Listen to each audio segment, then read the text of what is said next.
How could a loving God send people to hell? And isn't hell something from a pre-scientific age that we can now finally let go of?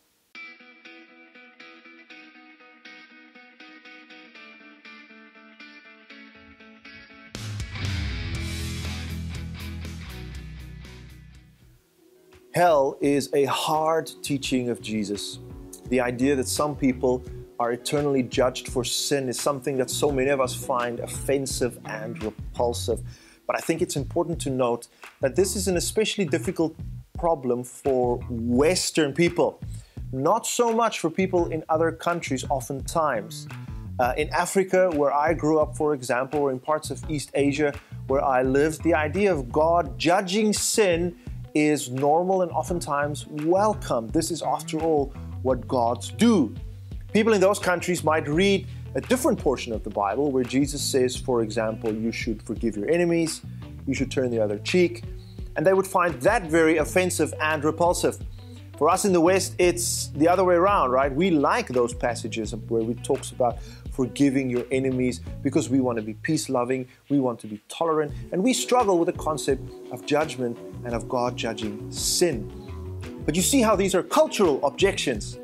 And unless you believe that your culture is automatically superior to those cultures, why should your cultural objection to Christianity trump theirs?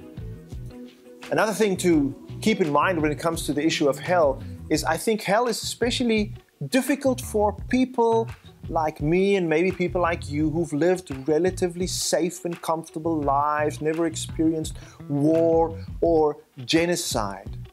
Because hell is God's judgment for unrighteousness and evil perpetrated on earth. Many people who bring about great unjust suffering and evil for others often don't experience negative consequences of that here on earth. Think of many of the tyrants throughout history who brought about the death and the suffering of millions, yet suffered themselves almost nothing, lived relatively fine lives and died peacefully in their sleep. Hell is this teaching that they do not get away with it, that God will bring about ultimate judgment. And this makes it possible for us to not take revenge into our own hands, to not get stuck in an endless cycle of retaliation. The theologian Miroslav Volf, who grew up in the Balkans during a time of war and experienced great personal tragedy himself, said the following. He said, "It takes the quiet of a suburban home for the birth of the thesis that we should desire a God who refuses to judge. In a sun-scorched land, soaked in the blood of the innocent, such an idea will invariably die." Maybe it's important for a moment to just talk about hell itself. A lot of people, I think, have a misconception where they think it works like this, right? We have a certain amount of time here on earth, and hopefully we make the right choice, because if we don't, God grabs us at death, throws us into hell where we don't want to be, and keeps us there against our will simply because we made a wrong choice. I think this is a misconception. I think the Bible says hell is much more a self-imposed trajectory that a person leads themselves onto because of a life of sin. And oftentimes, you can see hell manifest itself on a small scale already in the lives of people here on earth.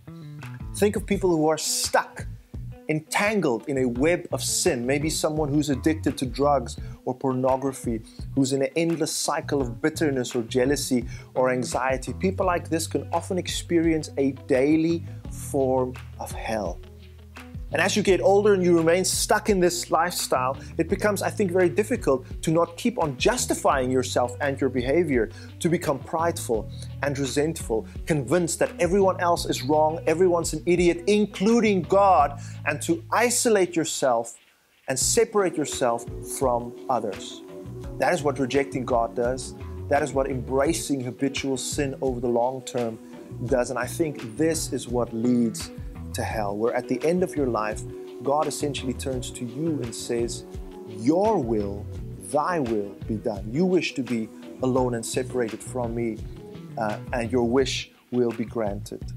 Pastor Timothy Keller says, hell then is the trajectory of a soul living a self-absorbed, self-centered life going on forever and ever. Hell is one's freely chosen identity taken to infinity. The good news here is that Jesus Christ has set us free from the ravages of hell and the consequences of sin. Because Jesus Christ died for our sin and was resurrected, He took that punishment upon Himself. And for all of us who believe in His death and resurrection, hell is no longer our destination. We are set free from the wages of death.